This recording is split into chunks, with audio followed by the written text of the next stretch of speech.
Ewan ko, alam mo yung parang feeling na okay ka naman. Na parang Nagre-relax okay ka. ka na. Tapos, parang pagkagising mo, parang hindi na ulit. Hi guys! Welcome back to my YouTube channel! Ayan, so for today's video, bibigyan ko lang kayo ng konting update about sa business ng BNT dahil nakakaloka ang mga nangyayari.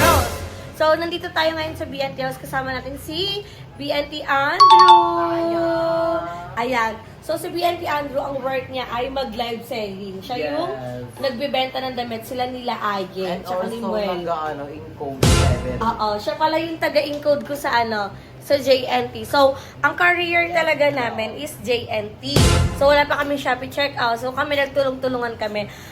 Actually, may pinakamahirap na trabaho sa amin, sila Aye ni Muel, saka sila Jobin. Kasi, grabe yung laway nila. Ilang oras kami nagla-live Sobrang hirap ng sobrang hirap ng magsasalita ka. So, ako, ang work ko is taga-encode, taga-invoice, taga-ayos ng mga parcel. So, sobrang dali lang. At saka, at the same time, katulong ka naman si Paul. So, kagabi, natapos kami mag-invoice ni Paul around 4 a.m. na. So, ngayon, ang gagawin natin is mag-update tayo sa ating mga client ng kanilang mga payment at para sa kanilang shipping fee. So, papakita ko sa inyo at yung mga parcel namin, guys. Ayan.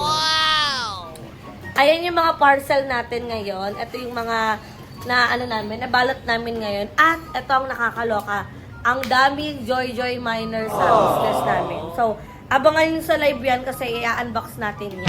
Charot. Diba? So, sobrang hirap guys na as a live seller. Parang sobrang hirap kasi parang pagod yung punan mo. Diba? Tapos, may mga taong mang-trip lang at the same time, may mga hindi nagbabayad, yung iba magmamay, tas ika-cancel din kagad. Wala namang problema. Ang mahirap doon, pag na-invoice na, at the same time na, tawag dito nabalot ko na, tapos ika-cancel pala. Yung iba naman, walang paramdam. So, salute talaga sa lahat ng live seller dyan, kasi hindi madali talaga yung buhay natin. Sobrang hirap, lalo na sa inaabot tayo ng umaga. Pero, laban lang in life kasi kailangan natin ng anda, 'di ba? Hindi tayo pwedeng umasa sa ibang tao, kailangan mag-grind tayo na mag-grind kasi iba pa rin talaga sa feeling pag sa sarili mo galing yung pera. Uy, ano daw? Pag pinaghirapan mo talaga yung pera. So ngayon, mag-invoice tayo, guys. At ayusin natin tong mga parcel para makita natin kung ano ba yung mga wala. So, habang nagbabalot kami, dito si Bella at Coco. Bella, Coco. So, kakatapos lang silang pakainin ni Naijong. At si Naijong ay nag-prepare na ng aming food. So, isa siyang pasabog. Nanay-nanay talaga siya. Papakita ko papasabog naman si Naijong. Ayan siya. Very nice. Hello, viewers ni Beba. Subscribe na kayo sa channel ni Naijong. Thank you so much. Ayan, si Press Bank din sa Beauty Production. Yes. At sa kanilang mga channel. Thank you, Ayan, Nay. magluto tayo ng Fried chicken. Because deserve natin ng masarap na ulam. So, actually, kaya ako nag-vlog, nai-stress ako ngayon. So, parang, ang coping mechanism natin ngayon is pag-vlog, which is good. Diba? Para magkaroon tayo ng sasahurin. Pero, sobrang laki ng problem ko ngayon. Nakakaloka. Pero, laban lang in live. Hindi ko na kailangan i-share kung ano man yun kasi, privacy na yon. Pero, ayan si Andrew. Dahil, mag-invoice tayo, magla-live muna siya. Kasi, matapos ako, mag-i-encode ka na. I-encode ka na, lugar-lugar ulit Sana yan lang naman sa info. Oo, sa una lang naman mahirap. So, mag-i-start na muna tayo mag-encode, mag-invoice. So, ipapakita ko sa inyo kung paano ko siya ginagawa. Actually, laptop ni Android ginagamit namin. So, wala kaming Excel. So, sa notes lang ako naglalagay. Papakita ko yan sa inyo mga be. Ayan, nandito na tayo ngayon. Nilapin na natin yung laptop kasi kailangan ko nang i-open ang ating account para makita kung sino yung mga nagbayad. Para hindi na tayo mahirapan. Kasi ito talaga yung stress. Para maging maayos yung natin. Yung work natin. So, lilipat muna tayo sa account ng BNT. Ayan. So, ito yung mga parcel natin, guys. So, siya na, napakadami. So, iisa-isahin natin yan. Para malaman natin kung sino yung mga nagsenda ng payment. Kasi, inayos ko na yun dito.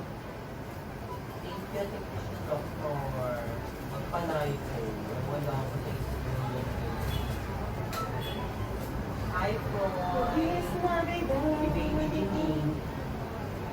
O, diba?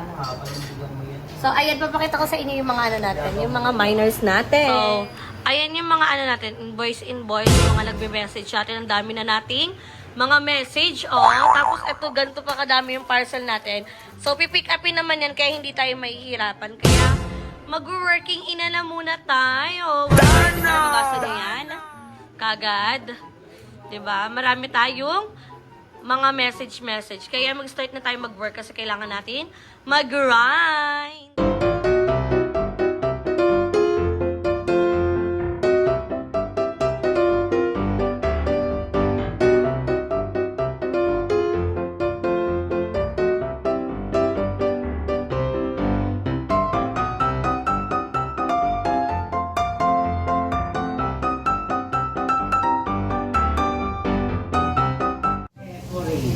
So guys, tapos na tayo mag-invoice at it's time para ipasa na yung nasa next process na tayo. Nasa next station na tayo, which is kay Andrew. Yes, mamayang gabi.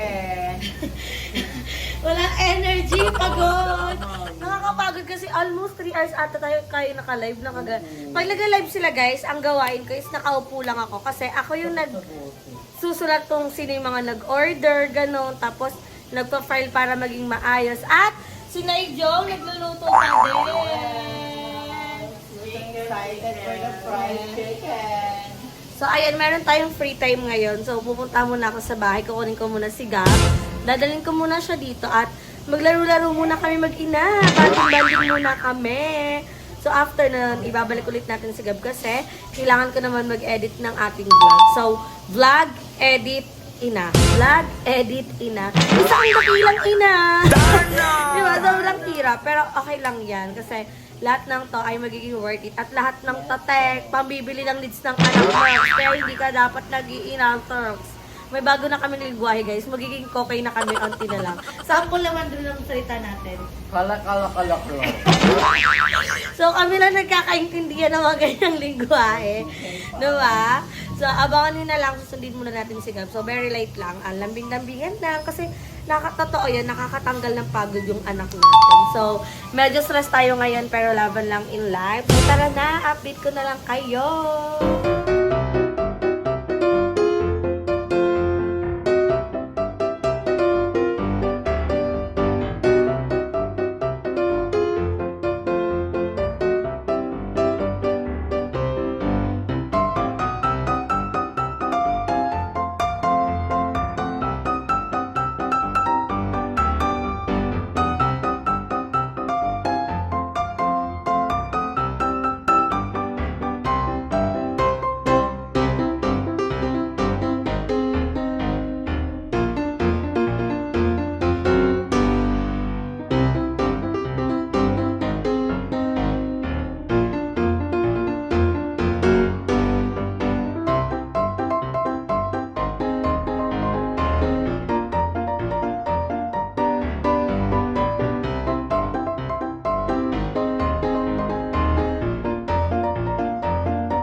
Labas na, tara na.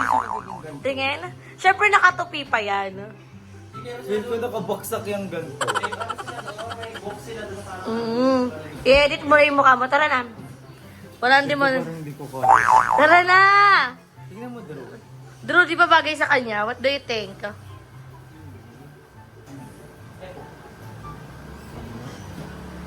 Huwag kasi ganyan ka, oh. Eh, ganito ka ikli, oh. So, gusto niya magpagupit, guys. Ayan, oh, ganyan lang, ganito lang, oh. New look na. Tara na kasi. Sabi niya, demonyohin daw namin siya. O, tara, walang di demonyo, dadaling kita sa salon. Oo, yan, ganyan lang kaikli. Huwag naman yung super short hair. Eksena mo, super broken hearted. Eksena mo, 80% pa din eh. Tara na, girl. Kasi parang nakaka-hagard yung mga babae. Tsaka mas nabubuhay kasi yung buhok pag maikli. Tara na, be. Huwag ka magdalawang isip. Oh. Ayun no, pagod na yung nanay mo doon, no? Sa vlog ko, nagluluto ngayon, nagluluto pa rin talaga siya. Hanggang dito. Wag naman, hanggang dito, balikat yan. Hanggang dyan. Lalaban mo na yan, ha? Talian mo, talian mo sa dalawa. Ayan. O, yan. Hanggang dito. Oo, yan. O.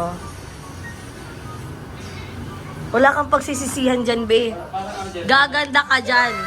Ipupush mo yan. Karuktong na to ng vlog ko, ha? Parang wala siya dating pag ganito. O, tara na nga. Gusto mo magkadating? Tara na. Wait lang. Tara na. Hindi siya masyadong... Kasi naiipit siya. Eh, pag ginapit naman yan, sobrang nipis ng buhok mo eh. Eksena mo, sobrang ganyan kakapal yung buhok mo pag ginapitan eh. Syempre, hindi manipis yan. Ano? What is your decision? Drew, tingnan mo. Be, di ba pangit tingnan kasi makapal? Hindi naman ganyan yung buhok niya pag ginupit. Manipis lang. O, tara na. Totoo na? Ah, Totoo na. Iduduktong ko na ito. oo nga. T-shirts? Oo. O, girls. Ayan mo na. Dito ka. Undecided pa rin po si bakla. Hindi na po tayo magpapagod. Ano bang tinatama mo? Ayun nga, kahit hanggang dyan nga.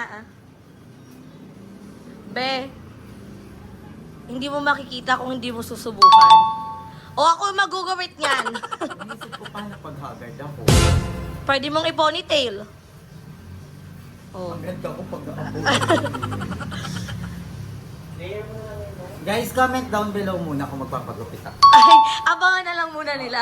Ano to? Pinakuha mo na ako ng dami. Hiningan lang ako sa taas. Ha? Ano ka, baliw? Naboboard ka lang. Feel ko. Something new. Dito nga, wala kang eyes, hindi ka mukhang haggard. Oh. Gusto ko ewan ko, parang nasasaktan ako tuloy. Look! Ewan ko, alam mo yung parang feeling na okay ka naman. Na parang Nagre-relapse okay ka. ka na, tapos parang pagkutising mo, parang hindi na ulit. Alam mo yun, yung parang, ewan, parang nalinis mo lahat. Nagre-relapse ang BNTI eh. So, inisip ko kung feel ko kailangan ko ng something to do. Gusto ko magtatato. Gusto mong libangin yung sarili mo ngayon. Iba ito ba? Nagre-relapse ka. Buti pa to. Pa-ML-ML na lang. Ayokang native glory points to ha. Ano, decide Saka ka. parang ang haggard ko na sa mahabang hair. Ikaw mag-decide ka kung ano yung tinitibok ng iyong puso. Hindi kita ipe-pressure off ko yung camera para ikaw na bahala. Oh. Sabihin mo na lang, look at me now. Oh. Tingnan mo. Kasi pag napagupit ka, makikita ng mga tao na sinami. Oh, Bakit siya kapag ganun, kumagmukhang bakla lalo? Hindi oh. Wala, ako feel ko, eto wait lang, ayusin natin yung buhok mo.